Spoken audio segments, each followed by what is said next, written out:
It was beautiful what you said. You were talking about how dialogue reveals behavior in relationships. I've really never heard anybody say that, but that seems to distill really the function of dialogue. Question I have for you is, since dialogue is memorable, is so distinctive, melodic, rhythmic almost, are you one of those people who's got like a perfect memory for dialogue? When somebody says something really interesting, you remember it, and remember it a year later.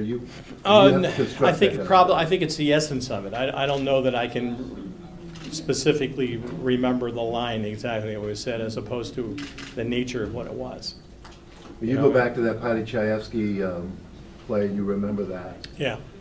I don't even when I'm paraphrasing, because I don't know if he's exactly said it that way, you know, in the piece, but it was the simplicity of, you know, what do you want to do tonight, Marty? I don't know. What do you want to do, Angie? You know, what it said is, okay, these are guys that are sort of lonely, you know, they hang out together, you know, et cetera, without going into detail. It was so simple, but it said everything. It's not like, gee, you know, how come the two of us can't do whatever, and why is it, and when are we going to meet somebody? You didn't have to say any of that. It was just that simplicity.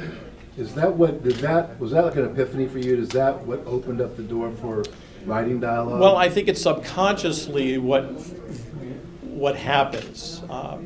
You sort of gravitate to certain things, and then, you know, you have to find your own particular way of saying it, your own voice.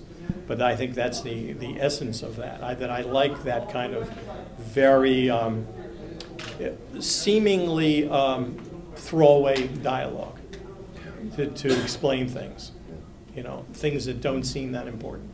In other words, like if you take the cut to turkey you know, you cut the turkey, we leave, is really about the, you know, the standing within the family, that the Gabriel being the oldest in there, that if you ever did that, it would be so disrespectful.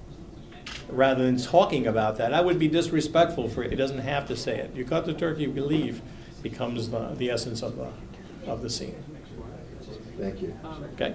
After hearing Larry David's stories about his parents and the postal exam, and you know, the stories you were telling about your parents reading your script, do you think anyone successful has ever had parents who have been like, "We know you can do it"? Well, I mean, I think that I don't know that, you know, I mean, they were supportive, they just didn't understand, you know. I mean, reading screenplays or understanding the business was beyond what my father could relate to. But they were supportive, even though they didn't necessarily get it, because the idea that you write is an abstraction almost. Absolutely, I didn't mean to imply that they didn't. No, but I'm saying, I think probably, you know, that there is this support thing, but it is so unusual for some, you know, kid, you know, to come out of some part of the country, yeah, I'd like to be a writer. You know what I mean? It's like, huh? You know, so there are other kinds of professions, but it's unusual, and it's also ill-defined. You know, where does that go? What do you do? You know, it's a mystery in a way. So what advice would you have for someone who's a beginning writer? I think that, you know, in the end, when I mentioned, probably inarticulately so in the beginning, is that about, you know, the rejection is a huge part of the business. You are rejected most of the time. And so you have to be able to deal with that, because if you cannot put that aside, it'll destroy you. You have to find a way to deal with the rejection and move along, and then move along. And if the passion is strong enough in terms of writing, you'll find your voice, and at some point in time, in some way, you will connect. But it's not a place. It's not simple to figure out. Here's what you do. You know, this is the way it works. I mean, I was basically sleeping, you know, on the beach and living out of my car for a period of time. And it was only during studying theater that I began to figure out things, and I could understand character better. And then from that, I began to, you know, do a lot of improvisational work. And then out of the improvisational work, it led to, gee, I don't have to do that. I can actually just write it down. And then I began to write it down.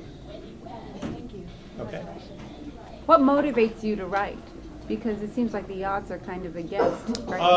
What motivates you to write is because there's some kind of story you want to tell. You know, it's like, to comics, some of them just, there's a need to ultimately express themselves in certain comedic ways.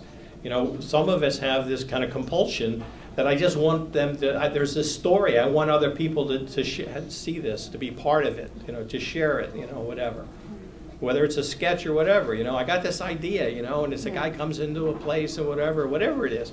We want to have people share in it, whether it be dramatic, comedic, or what have you. Okay. Staring there. So inspiring. Carl Gottlieb said he came out of the theater too in improv, and he was talking about it down here, and he said that this served him well. Shut up, listen, don't negate the other guy's reality, and something pretty good will probably come out of your mouth. And that was a process that served him well in writing. Does that ring true for you too? Is there this sense? Well, I mean, I think the key thing is you have to understand the character. If you're writing, you have to understand the character. And if you understand the character well enough, and you understand the situation well enough, the dialogue will ultimately come. Because it's natural, it's not being forced. It's like sometimes when you're telling a story about something, you don't have to figure out how do you say it to someone. You will say it because you are so connected to it and you are sharing it that it will all flow. If it didn't happen and you were making it up and you weren't connected to it, it would be much harder to translate that enthusiasm to someone else. So you got to start with the character and the situation, and then the dialogue will come. And that's basically, in terms of improv, the way it would work if you were to do that, but you don't always have to do the improv. I started the improv, and then I got past it and realized I don't have to do this because I never wanted to be a performer. Once you get past that, for me, is, okay, I can create it in my head. Now they can talk to one another, and then I can write it down. Thank you. Okay? Thank you, Jim.